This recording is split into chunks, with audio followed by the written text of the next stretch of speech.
Hello friends, this is your host Kushbu Raleigh. Welcome to the Voice of World. Today we have among us Mr. Sridhar Chityala, who is founder of Elevate Innovation Partners. He is a globally recognized leader in financial services industry, having held senior executive leadership roles at JP Morgan Chase, Citi, Wachovia, Wells Fargo, Tektron, National Australia Bank and Commonwealth Bank Australia. Thank you so much Sridhar sir for giving us your precious time once again. Today we would like to discuss the resolutions, the Anti CAA resolutions which are being passed in cities like Seattle and St. Paul. How do these impact economies or relations between India and USA, if at all? Let me speak about the CAA resolution and the number of issues incorrectly that's being flagged and raised in the United States as well as by some of the vested communities in India. Firstly, CAA is an amendment to an existing act. So it's not a new act. It has a very defined time horizon with a cutoff date December 31st, 2014. It's already 6 years old. It's only for those communities who are persecuted in 3 countries around the region. That's number one. Number two, the Constitution drafted and defined in 1950 grants citizenship rights to one and all in India. So the question of this having any bearing on discrimination and citizenship rights is again a bogey that is being splashed and flashed by, again, vested parties. There's no question of any discrimination. All people are treated equal. The second.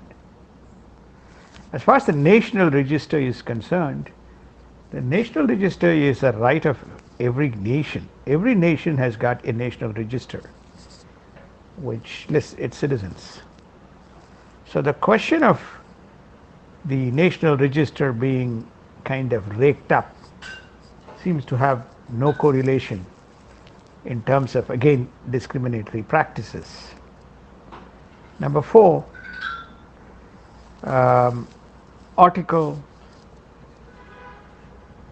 29 explicitly grants rights to minorities, and that stands.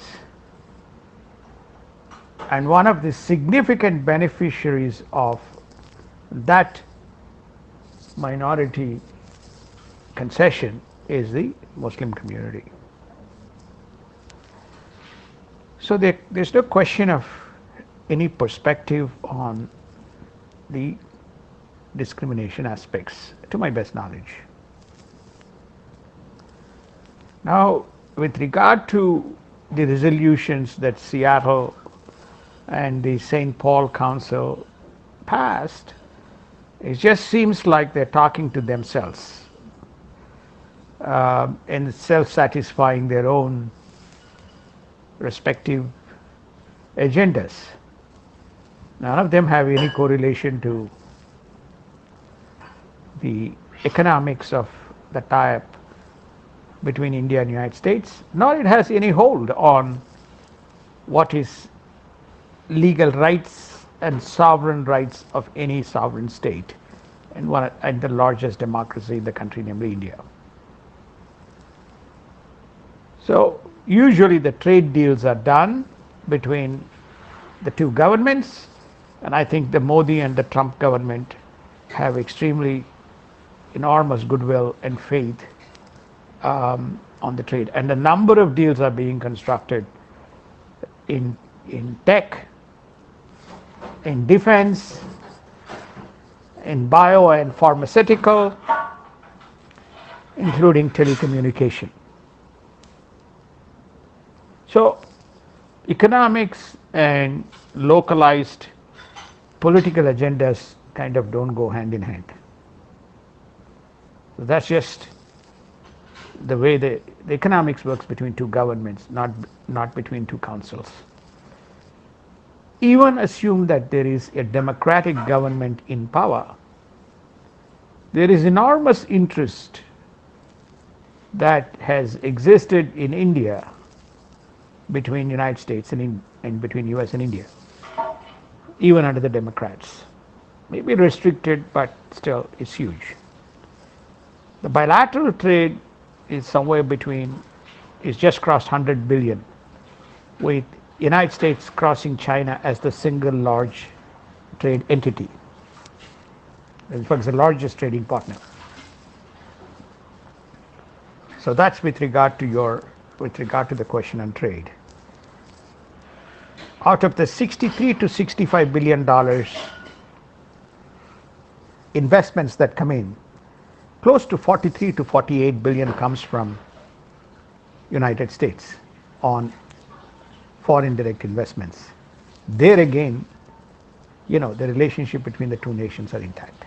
To share. The first is that this is an internal process. This is a matter internal to India. Number one. Number two, we also ask them to convey to them that the Act just provides expedited consideration for Indian citizenship to persecuted minorities already in India from Pakistan, Afghanistan and Bangladesh. Number three, we also convey to them that it does not affect the existing avenues which are available to other communities from seeking citizenship or those who are interested in seeking citizenship. And number four, it also does not seek to strip anybody from any Indian citizen of any faith. And more importantly, I think something which has been going on in the foreign press, that it does not in any way alter the basic structure of the constitution. ये और NRC का आपस में कोई संबंध नहीं है. CA के NRC के बारे में हमने यही बताया है कि ये सुप्रीम कोर्ट मैंडेटेड प्रोसेस है. ये हमारा इंटरनल मामला है और ये जो हम कर रहे हैं, ये this is the direction by the supreme court. It is mandated by the Supreme Court and also monitored by the Supreme Court. So, and if you notice the reaction which we have received, from across the world, barring a few countries, we feel that most of the countries have accepted that this is an internal matter of India, and that is what is getting reflected in their reaction. What did Prime Minister Modi say to you about this amended citizenship law, and how concerned are you about this kind of religious violence? So we did talk about religious freedom, and I will say that the Prime Minister was incredible on what he told me. He wants people to have religious freedom, and very strongly, and he said that in India they have worked very hard to have great and open religious freedom. And if you look back and look at what's going on relative to other places especially, but they have really worked hard on religious freedom. I asked that question in front of a very large group of people today, and he talked about it. We talked about it for a long time, and I really believe that's what he wants. As far as the individual attack, I heard about it, but I didn't discuss that with him. That's up to India.